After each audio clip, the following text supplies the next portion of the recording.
Crónica universal de nuestra época. Capítulo primero. El comienzo de un siglo.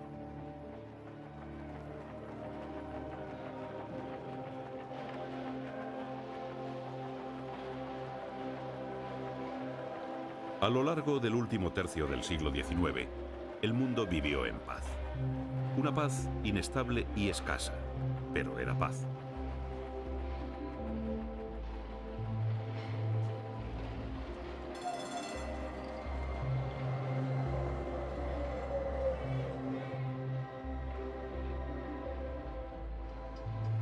Los conflictos se resuelven rápidamente y no hay campaña que dure más de 2 años ni que perturbe el desarrollo económico y político.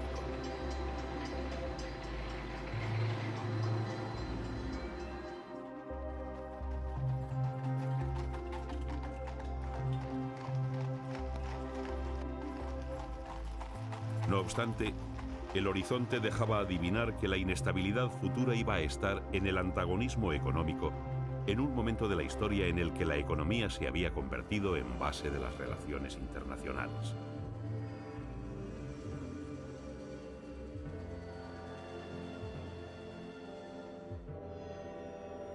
A ello se unirían las fricciones coloniales y un sistema político-militar inédito hasta entonces, la paz armada. Este panorama acrecentó rivalidades y recelos, tanto que cuando en 1898 Nicolás II hizo un llamamiento al desarme, Alemania llegó a decir que todo era una trampa rusa. El ultranacionalismo contribuyó al desequilibrio europeo de finales del XIX. Rusia hablaba de paneslavismo, de rusificar Polonia. Alemania de pangermanismo, de germanizar Lorena, región francesa cedida en parte a Alemania en 1871, germen de futuras discordias. Y en Italia se puso de moda un concepto nuevo, el irredentismo. A su vez, los estados balcánicos trataban de organizarse. Esta hipertrofia del sentimiento nacionalista agudizó los problemas que estallarían de lleno en el siglo XX. Europa Central estaba en vísperas de ebullición por la política antieslava de Austria-Hungría en Bohemia. El orgullo nacional, el chauvinismo, no tardó en dejarse notar. A excitar los estados de ánimo contribuyó la prensa. El nacionalismo se defendía desde trincheras de papel, arsenal de palabras que, exagerando la bondad de lo propio y ridiculizando a los demás, caldeó el ambiente.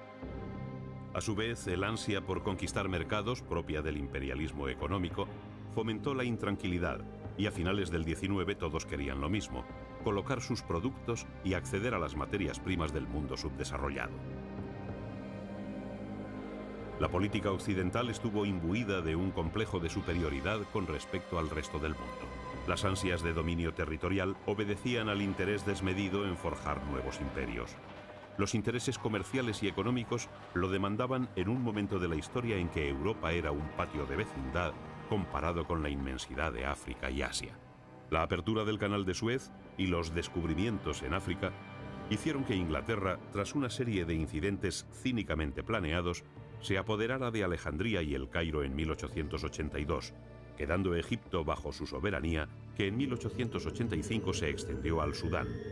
Colonizó Nigeria y poco después pertenecían al Imperio Británico Uganda, la costa de Zanzíbar, la colonia de El Cabo y los países de la cuenca media del Zambeze hasta el lago Tanganica. Inglaterra se hacía con las tierras más ricas, desde Egipto al África del Sur, en una ancha franja solo interrumpida por el Congo belga y las colonias alemanas de África del Este. En 1881 los Boers se levantaron contra los ingleses en el Transvaal. El primer ministro William Gladstone devolvió la independencia a los insurrectos, no sin escandalizar a la alta burguesía inglesa, que no veía bien a Gladstone ni a sus ideas de ampliar el sufragio, conceder autonomía a Irlanda, democratizar la enseñanza y la administración y dar la independencia a algunas colonias. Las colonias eran signo externo de poderío. La Tercera República Francesa, con políticos como Jules Ferry, dio a este país un imperio colonial a partir de 1880. Completó la ocupación de Indochina con la toma de Tonkin en 1885 e integró en esta colonia el territorio de Laos tras haberse anexionado en 1888 Birmania. Jules Ferry, ministro de Asuntos Exteriores francés, lo expuso así en 1885 ante el Congreso de los Diputados. Señores, una colonia es un mercado. En África, los franceses impusieron su protectorado en Argelia y Túnez desde 1881.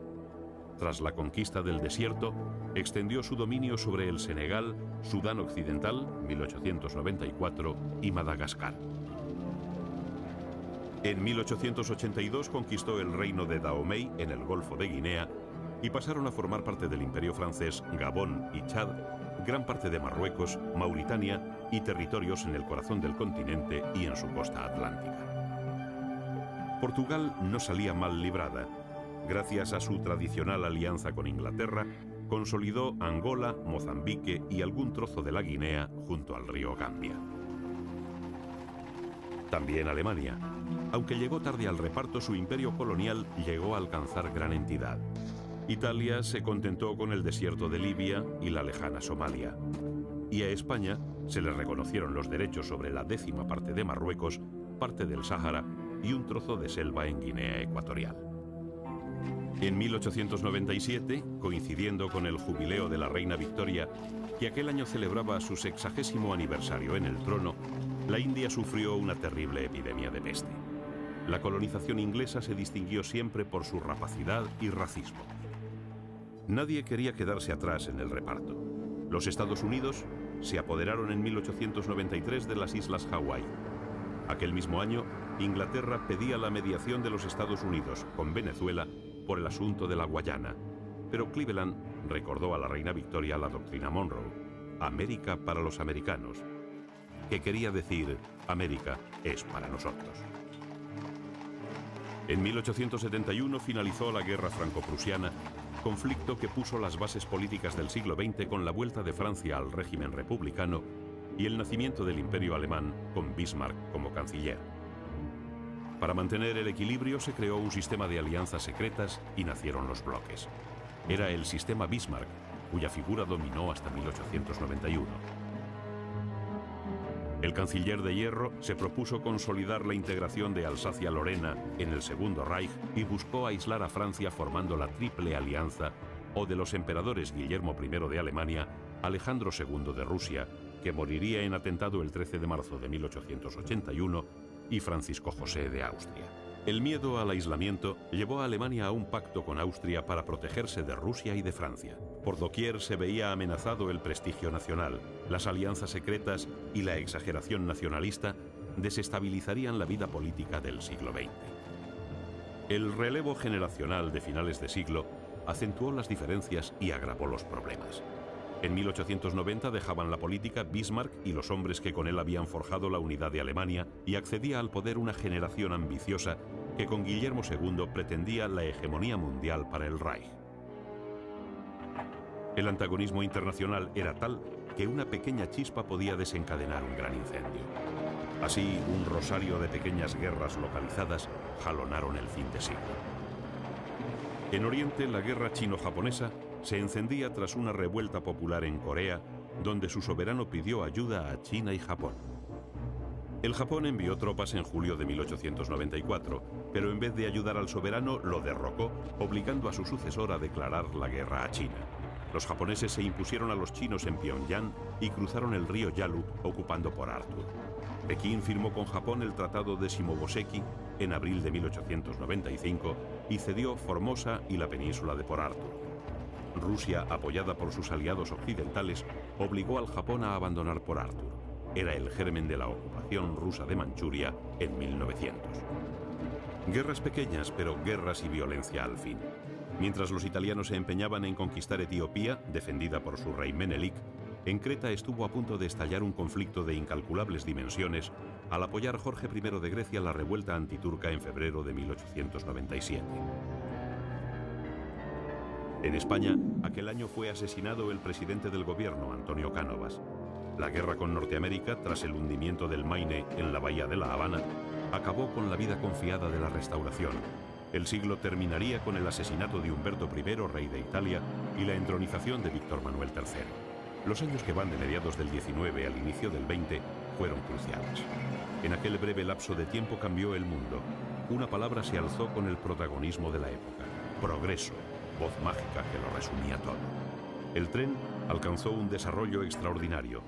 500.000 de kilómetros de vía rodeaban el mundo y su auge disparó la economía y dinamizó la actividad comercial de países emergentes como el Canadá, cuyo Canadian Pacific unía en 1876 el Atlántico y el Pacífico. Rusia construyó el Transiberiano en 1891 con un recorrido de 7.500 kilómetros. A esta vía de salida de manufacturas y mercancías se unía el auge de la navegación a vapor. Los transportes bajaron sus precios hacia 1898 a la mitad. A finales del 19 se potenció la agricultura. Inmensos territorios fueron roturados. Era tan sencillo. La tierra apenas costaba nada y sus productos llegaban con rapidez y a bajo coste a los mercados. Se había inventado la cosechadora y en 1889 se empezó a fabricar el tractor de petróleo. Los emporios agrícolas americanos, la ingente producción de Rusia, que compró con trigo sus primeras máquinas e instaló las primeras fábricas, la iniciativa india para racionalizar sus cultivos de cereales, la lana australiana, la enorme producción cárnica del cono sur americano, que se vio potenciada a partir de 1875 con los mataderos frigoríficos creados poco antes por Daniel Holden. Todo este boom agropecuario de un mundo emergente, que contaba con extensiones gigantes, fue en detrimento de los países europeos. Inglaterra, que en 1890 era autosuficiente en trigo, en 1900 importaba el 60% del cereal. Algo parecido sucedería en Alemania y otros países europeos debido al éxodo del campo a la ciudad, donde las fábricas requerían mano de obra en un momento de fuerte emigración europea a Estados Unidos, Canadá, Australia, Argentina o Brasil. De enorme importancia para comprender la historia del siglo XX fue que Alemania se convirtiera en la primera potencia industrial europea, doblando a Inglaterra en producción de carbón y produciendo 5 veces más hierro y acero. Era el motor de Europa. También Francia aceleró su maquinaria industrial. Si en 1890 consumía 864.000 caballos de vapor, en 1898 consumía 1.000.000 más. El auge del ferrocarril, que tenía que servir ingentes cantidades de hierro colado y acero, conllevó el de la siderurgia. Si a finales de 1890 la producción mundial era de 27 millones de toneladas, en 1899 se duplicó.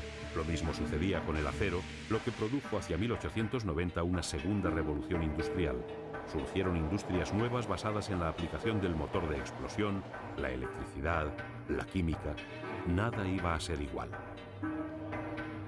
Comenzaba una nueva forma de colonización, la industrial y económica.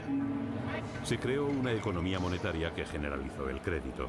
Grandes instituciones financieras pusieron de moda los bancos de depósitos y la gran empresa se acostumbró a recurrir a los banqueros. A partir de 1895 la economía mundial se transformó. A un momento dulce de la vida económica convenía una estructura política que potenciara la paz y garantizara el orden. Por iniciativa del zar Nicolás II se celebró en 1899 la Conferencia de La Haya. Americanos, europeos y potencias asiáticas acordaron resolver los conflictos mediante arbitraje. Todos firmaron. La estructura política finisecular puso las bases del siglo XX, pero los cambios de vida se debieron a los grandes inventos. La técnica empezó a decidir el destino del hombre y sus gustos, a satisfacer viejas necesidades y crear otras. El sistema de ventas a plazos facilitó el acceso de todos a todo, y la sociedad comenzó a superar diferencias de clase. La gente tendió a vestir de acuerdo con el patrón comercial que la publicidad aireaba y a consumir los mismos productos. El hombre de ingenio inventaba cosas útiles. Edison y Marconi son prototípicos. El hallazgo de las ondas hertzianas por Heinrich Hertz en 1887 supondría una revolución en las comunicaciones. Hermann Hollerith puso los cimientos de la informática en 1880 con su máquina estadística de tarjetas perforadas. Y la primera bombilla eléctrica veía la luz en 1879. 2 años después, Edison, inventor de la lámpara incandescente, montó su central eléctrica de Pearl Street, la primera calle artificialmente iluminada de la historia. 10 años después, fundó la General Electric Company. En 1876, Alexander Graham Bell hizo las primeras demostraciones del teléfono en la Exposición de Filadelfia. un invento que revolucionaría el mundo. En 1878 se instaló la primera central telefónica en New Haven, Connecticut. A Europa llegó un año después. El desarrollo y grado de aceptación del teléfono fue lento. En 1885 solo había en el mundo 70.000 abonados. En 1873 nació la máquina de escribir y a partir de entonces no hubo año sin logro técnico o científico trascendental. El submarino, el fotograbado, la estereofonía, el automóvil, el dirigible, la estilográfica, la motocicleta, el neumático, el cine, la radio, el teletipo. Una lluvia de genialidades transformó la vida y asomó al hombre a una era nueva. El físico Antoine Becquerel observó en 1896 que el uranio emite una radiación activa frente a las placas fotográficas y descubrió la radioactividad. Louis Pasteur demostró que los microorganismos eran causa de enfermedades y Robert Koch aisló el bacilo de la tisis. El mundo deportivo recuperó en 1896 un acontecimiento procedente de la antigüedad clásica, las Olimpiadas, iniciativa de Pierre de Freddy, barón de Coubertin. La primera Olimpiada moderna se celebró en Atenas con la asistencia de 285 deportistas de 13 países. El béisbol se consagra como el deporte rey en América, consiguiendo un auge sin precedentes. El tenis empezaba a atraer a las damas. En 1884, Maud Weston ganó el primer campeonato en Wimbledon. En el mundo del boxeo se dio una pelea singular entre Andy Bowen y Jack Burke en Nueva Orleans, una tarde de abril de 1893. 7 horas duró el combate y los boxeadores participantes acabaron mal. Pero la sensación del momento fue el cine. Thomas Alva Edison impresionó antes que nadie una película, aunque las primeras proyecciones públicas las llevó a cabo Louis Lumière con un aparato que llamó cinematógrafo, accionado por una manivela que pasaba 16 imágenes por segundo. Su impacto fue tremendo. El 28 de diciembre de 1894, a las puertas del Gran Café, 33 espectadores se disponían a ver la primera proyección. El cine echó a andar con películas ingenuas de 3 minutos de duración, riña de niños, salida de los obreros de la fábrica Lumière, llegada del tren a la estación. Lo de menos era el asunto tratado. Lo importante era que aquel invento eternizaba la acción del hombre, imprimía su vida. El joven Georges Méliès, maravillado por la primera exhibición de los hermanos Lumière, les pide que le vendan una de las máquinas, pero no lo consigue. A partir de entonces, dedica todos sus esfuerzos a conseguir su propio equipo, filmando obras extraordinarias como Los sueños de un astrónomo en 1898 o El viaje a la Luna en 1902.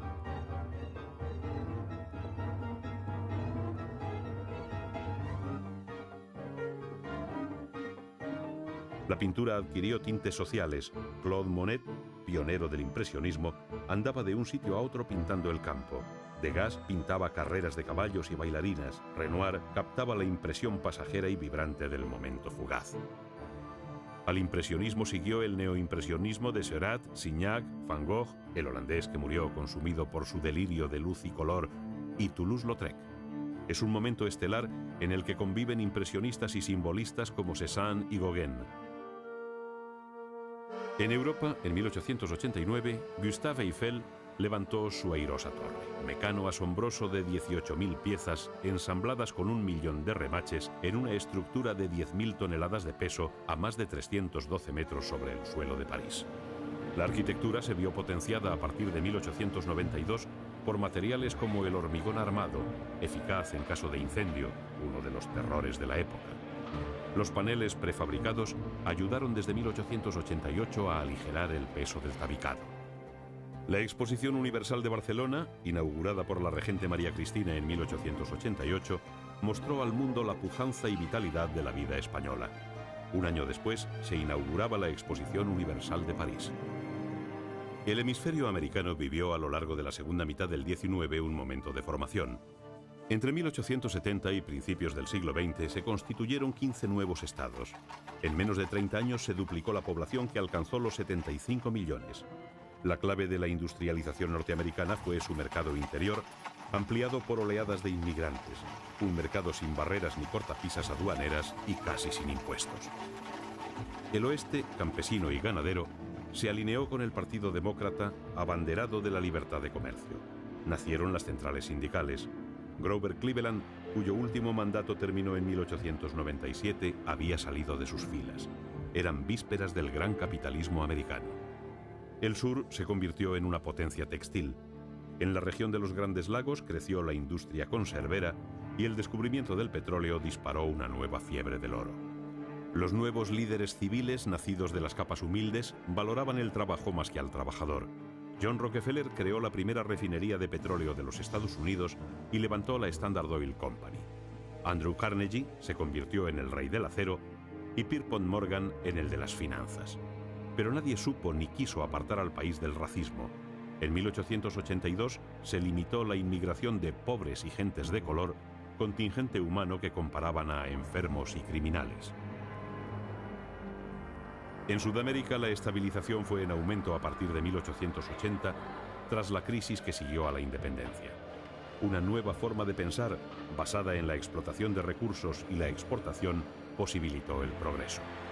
La democracia se asentó en algunos países, pero el caudillismo estaba pronto a reproducirse. México, Chile, Brasil y Argentina fueron los más avanzados. Un proyecto gigantesco, más ambicioso que el de Suez, comenzó su andadura en 1882 con la excavación del Canal de Panamá confiada a Fernando Lesseps. En lo social, las bases del siglo XX se asentaron entre 1870 y 1900. El obrero tomó conciencia de su fuerza. Las organizaciones sindicales hicieron valer su importancia. Karl Marx, muerto en 1883, había publicado El Capital, obra precedida de otras en las que se abundaba en asuntos como la plusvalía, el salario, el precio, en vísperas de la depresión económica que caracterizó el fin de siglo. Todo se tornaba complejo y difícil. La política iba a contar a partir de entonces con una dimensión nueva, la del proletariado, consciente de que su fuerza podía acabar con gobiernos y políticas. Ni Sherlock Holmes, el astuto detective inventado en 1887 por Conan Doyle, podría recomponer la a menudo difícil situación a que la agitación social podía conducir a una nación. En 1877, León Tolstoy había publicado Ana Karenina y Gerhard Hauptmann escribía en 1892 Los tejedores de Silesia, drama de la revolución social que hacía ver que el siglo XX sería el siglo de las masas y que los desórdenes sociales irían en aumento. Las huelgas se generalizaron incluso en los Estados Unidos, donde se reivindicaba la jornada de 8 horas. Las trade unions inglesas, el mundo del trabajo, pedía lo mismo en toda Europa y se difundía el socialismo por el mundo. La Iglesia, cuya desaparición propugnó Marx, estuvo a la altura del momento. León XIII, el Papa de los Obreros, dio muestras de talante social en sus encíclicas. Su pontificado largo y lúcido cubrió el último cuarto del XIX y se resolvió en una lucha estéril por recobrar los estados pontificios perdidos por su antecesor Pío IX. Sin embargo, supo restablecer las relaciones entre los estados modernos y el papado. La estabilidad de las monedas, la bajada de precios, la subida del nivel de vida, la posibilidad de emigrar y las buenas perspectivas industriales hicieron que en general los últimos años del XIX fueran de bonanza, aunque latiera la semilla de la discordia atizada por las ambiciones territoriales, la rivalidad económica y la lucha por los mercados. Pero la prosperidad era un tanto ficticia. La clase media vivía bien a costa de la clase baja. El desarrollo industrial favoreció al capitalista, al empresario, al accionista. La concentración industrial provocó masificación en los suburbios. El obrero despreció al señorito y al patrón y soñaba con la revolución. ¿Terminaba el siglo XIX o empezaba el XX? ¿Cómo distinguir si el horizonte se iluminaba con los primeros destellos del amanecer o con las últimas luces de la tarde?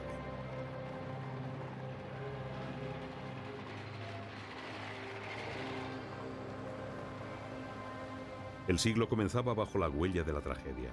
En abril de 1906, un gran terremoto destruía la ciudad de San Francisco, en California, causando más de 1000 muertos.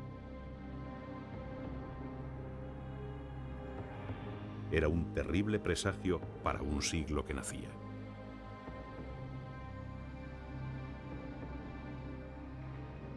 Iban a ser ciertos los temores expresados por McLuhan. El siglo XIX fue el de la reflexión y la cordura. El 20 se presentaba con visos irreductibles de tragedia, donde los hombres iban a verse abocados al enfrentamiento continuo.